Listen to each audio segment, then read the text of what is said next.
Bonsoir à tous, je suis ravie de vous retrouver en ce jeudi 11 décembre pour votre journal sur TV Vendée.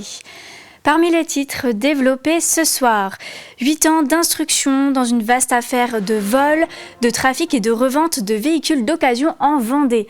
Nous reviendrons sur ce dossier qui a été jugé au tribunal correctionnel de La Roche-sur-Yon. Un nouvel évêque pour le diocèse de Luçon, Monseigneur Renaud de Dinechin, a été nommé par le pape Léon XIV en septembre 2025. Il succède à Monseigneur François Jacolin. Sa messe d'installation aura lieu ce 14 décembre à la cathédrale de Luçon. Et puis le département mise sur le sport pour améliorer le bien-être de nos aînés. Des séances de vélo elliptique sont actuellement testées dans 10 EHPAD vendéens. Ce mardi 9 décembre, coup de projecteur sur une affaire hors norme, jugée après 8 ans d'instruction. À la barre du tribunal de La Roche-sur-Yon, 5 prévenus. Ils sont soupçonnés de vol, escroquerie, association de malfaiteurs et travail dissimulé. Ils auraient participé à une opération de vaste ampleur consistant à acheter des voitures d'occasion et réduire leur kilométrage avant de les revendre à des particuliers. La suite, c'est Louise Viager qui vous le raconte. Cette histoire commence en 2016 suite à la plainte pour vol dans le garage de Benay, dans le sud Vendée. Dans les mois qui suivent, les mêmes faits s'enchaînent à Montaigu-Vendée, au Poiré-sur-Vie ou à Maizé, mais aussi en Maine-et-Loire et en Charente-Maritime. Des outils, des voitures et des plaques d'immatriculation vierges sont notamment dérobés. Ce sont des images de vidéosurveillance et de l'ADN sur une pinte qui permettent aux enquêteurs d'identifier en premier prévenu des vols, du travail dissimulé ou encore des escroqueries sont reprochées à celui qui semble être à la tête d'un réseau.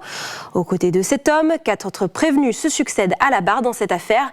Les premières voitures volées sont utilisées pour commettre d'autres vols et les outils sont, eux, mis à profit pour réparer des voitures achetées à moindre coût et pour modifier leur compteur kilométrique. 61 000 kilomètres au lieu de 184 000, de quoi faire gonfler nettement le prix du véhicule. L'argent récolté lors de ces ventes serait ensuite réparti sur différents comptes des prévenus et de leurs familles, un lien que tente de déterminer la présidente du tribunal. Mais l'avocat du principal prévenu appelle à ne pas tomber dans la facilité des déductions et des hypothèses. Nous sommes dans un dossier qui est particulièrement ancien, où les investigations ont permis seulement d'apporter quelques indices, mais aucune charge, aucune preuve formelle de l'implication de mon client dans les faits principaux, qui sont ceux de vol et de tentative de vol. On a des infractions annexes qui sont en partie reconnues par mon client. Aujourd'hui, on ne comprend pas ce renvoi devant le tribunal pour l'ensemble de ces faits, surtout après le peu d'investigations qui ont permis de corroborer la version initiale qui est celle des enquêteurs, à savoir qu'il aurait commis ces faits-là, donc il fallait qu'il soit convoqué et condamné pour ces faits-là. Une cinquantaine de victimes et plus d'une dizaine de parties civiles se sont déclarées dans l'affaire, mais ils n'étaient pas présents dans la salle du tribunal. La procureure de la République requiert 5 ans d'emprisonnement ferme pour le principal mis en cause. 8 ans d'instruction judiciaire n'auront pas permis de déterminer la somme totale des préjudices. La décision, elle, est renvoyée au 10 février 2026. Les Vendéens connaissent désormais le nom du nouvel évêque de Luçon. Depuis le 16 septembre, c'est Monseigneur Renaud de Dinechin qui succède à Monseigneur François Jacolin, 75 ans, démissionnaire. Monseigneur de Dinechin arrive du diocèse de Soissons, qu'il dirigeait depuis 2015. Ordonné prêtre en 1988, il prendra officiellement ses fonctions ce 14 décembre lors de sa messe d'installation à la cathédrale de Luçon. Pour les années qui viennent, même si je ne sais pas la forme que ça prendra, mais je sens un désir de soutenir toutes les pastorales auprès des enfants et des jeunes, on va dire les moins de 20 ans. Voilà, ils méritent. Un deuxième axe, c'est, on va dire, la génération suivante, les 20-40 ans, parce qu'on sent que ça bouge aujourd'hui. Donc ce sera un axe auprès des familles et des adultes en croissance. Et puis un troisième axe, c'est auprès des personnes en fragilité.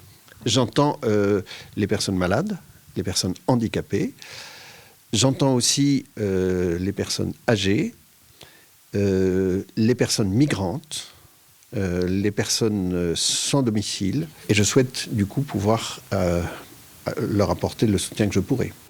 Focus maintenant sur Escale Ouest, une association qui aide les jeunes à faire leurs premiers pas dans la vie active. Elle propose des logements provisoires jusqu'à 2 ans pour les stagiaires alternants ou jeunes salariés avec un accompagnement personnalisé. Son président, Alain Folzer, publie aujourd'hui un manifeste sur le logement des jeunes et fixe le cap de l'association jusqu'en 2032. Escale Ouest dispose déjà de 500 logements en Vendée et ambitionne d'en proposer 1000 d'ici 2032. Lorsque j'ai pris la présidence de l'association, j'ai souhaité conduire l'association avec un plan établi, tout simplement parce qu'on est dans le logement, dans le bâtiment, et pour construire, il faut du temps. Ce document s'adresse essentiellement aux acteurs du logement, hein, les collectivités locales, les services de l'État qui sont en charge du logement social, puisqu'on est quand même dans le domaine social. L'hébergement se fait soit dans le cadre de résidences, donc les résidences que l'on a actuellement, et puis aussi l'hébergement temporaire chez l'habitant, c'est une solution aussi qui permet de répondre à la demande. C'est-à-dire qu'on recherche des personnes qui sont propriétaires de leur maison et qui ont 1 ou 2 chambres disponibles. Tout ça sous l'œil attentif d'Escale Ouest, qui a une personne qui est dédiée au suivi de cette nouvelle façon de se loger HTH. Le département de la Vendée mise sur le sport pour améliorer le quotidien de nos aînés. Un enjeu majeur, 34% des Vendéens ont plus de 60 ans. Avec le comité départemental de cyclisme, une expérimentation est lancée dans 10 EHPAD. Des séances de vélo d'appartement adaptées proposées à une centaine de résidents. Bouger, retrouver du souffle, maintenir sa mobilité, les premiers résultats sont déjà très encourageants. Reportage de Cyril Guillet. Et on va basculer, on va mettre ce pied-là. Hop, enfin je vais le mettre dans la pédale. Super. Le plus dur pour ces participants est sans nul doute de prendre place sur la machine. Mais une fois installées, les sensations reviennent très vite, à l'image de cette résidente âgée de 98 ans. Ça va ? Pour le moment, ça va. Ok, donc on va tranquillement. Hein. Moi, j'adore faire du vélo. Ça me rappelle ma jeunesse. Quand j'étais en vacances chez mes grands-parents, je faisais des courses et puis des promenades. Et j'aimais beaucoup. Ici, à l'EHPAD de l'Union chrétienne de Fontenay-le-Comte, ce sont 5 vélos d'appartement qui sont mis à disposition et financés par le département. Une action qui s'inscrit dans le schéma vendéen d'autonomie. On sait tous l'importance du sport pour chacun de nous, qu'on soit petit ou bien qu'on soit effectivement en pleine forme. Et bien pour nos aînés, c'est aussi important parce que c'est une prise de confiance en soi. C'est aussi donner effectivement un regard d'importance sur ce corps, même s'il est vieillissant. On souffle bien, on prend le temps. Voilà. À l'initiative de cette action, il y a le comité départemental de cyclisme de Vendée, qui pour l'occasion a recruté une coach santé. La Fédération française de cyclisme a commencé à en parler et on s'est dit effectivement ça peut être une bonne idée. Donc on a développé aussi cette activité-là au sein du département. Pour nous, on est le 2e département en France à le faire. Chaque séance fait 45 minutes et débute par un échauffement.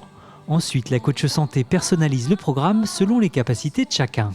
Souvent, ils ont des douleurs au niveau des genoux et le fait que ce soit sur un vélo, le mouvement il est moins saccadé, il est plus souple et du coup ça provoque moins de douleurs.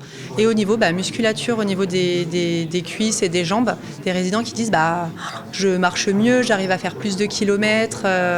Donc ça, c'est aussi plutôt positif. Les résidents de cette structure vont pouvoir profiter de ces séances pendant 3 mois. Et à terme, ce sont 10 EHPAD vendéens qui vont bénéficier de cette opération.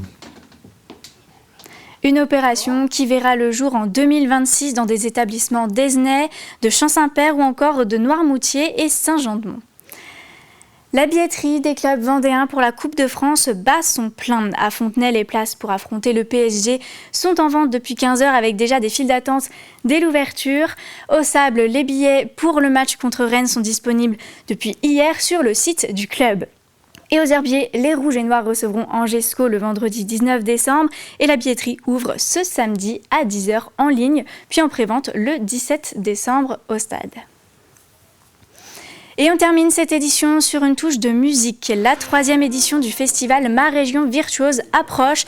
Du 23 au 25 janvier 2026, cet événement dédié à la musique classique change de direction après la démission de René Martin.